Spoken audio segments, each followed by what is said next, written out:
I'm standing here with Chaker. He is the new Tunisian Minister for Tourism. He came in after the Jasmine Revolution and he has until July to make an impact. It's a very, very short period to make an impact as a Minister for Tourism, but he has a big task in hand because the number of tourists coming to Tunisia has dropped substantially. The first thing, Minister Chaker, people want to know how safe Tunisia is and what is going to happen. We know the revolution passed without any violence, but in the future, are you able to reassure people that they will be safe and secure when they come to Tunisia? Thank you. First, thank you for being with us. I'm sure that you are discovering, but by your own, what's happening in Tunisia in terms of security, and you told me just before the interview that everything was okay.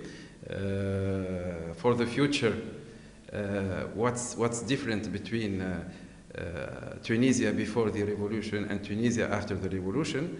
Tunisia after the revolution, you will see people in the streets asking for their rights. Before the revolution, that was not possible. This is a great difference, and that's why we made revolution. We made revolution for dignity, for freedom. Today we have freedom, but we don't have yet democracy. And we are working to have democracy, and we are organizing elections in July 24th. And if we succeed to organize this election in the best conditions, we will have really the democracy, and that's why I'm here in the government. That's why my colleagues are in the government. We are working to make sure that after the freedom, we will really have the democracy in Tunisia. Some people are worried about what happens next. Tourism is an important part of our economy. Tunisia is an open country. Tunisian people are 99% educated. A lot of them, a large majority of them went to university. So I'm very optimistic about the future of our economy. I'm very optimistic about the future of our country. And I'm extremely, not just very, but extremely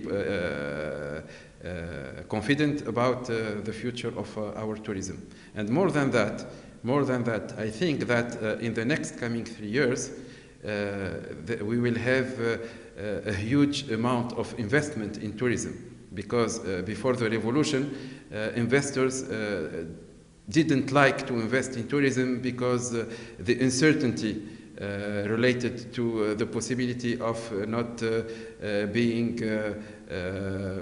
treated in the best way by Ben Ali's family, etc. Now they are free to invest, and I'm sure they will invest because there are a huge number of opportunities in Tunisia, and mainly in tourism, but also in industry. You have a very short time. If there is one legacy you want to leave to Tunisian tourism, what is it? If I have only one legacy, it will be democracy. What I want to achieve is to make sure that the person who is going to replace me in the Ministry of Tourism will have the popular recognition, because he will be elected by people without any doubt. This is the best thing to do now for Tunisia. You've talked in the past about communication, that the way Tunisia is being sold has to change. We had problems of transparency, we had problems of human rights. Now we don't have any problem, so we are free to communicate. I'm communicating with you. You are free to go wherever you want in Tunisia. You are free to speak for who you want in Tunisia. So welcome to Tunisia, and I hope you will be happy about what's happening here. There is one way of delivering very large numbers of tourists very fast. You have some low-cost airlines already in Tunisia. Is this an option that you will be considering? Because they are very difficult to deal with, and they found Tunisia very bureaucratic in the past. It's a very simple formula. You pay them money, they will bring many, many tourists. Is this an option that you as a minister are considering?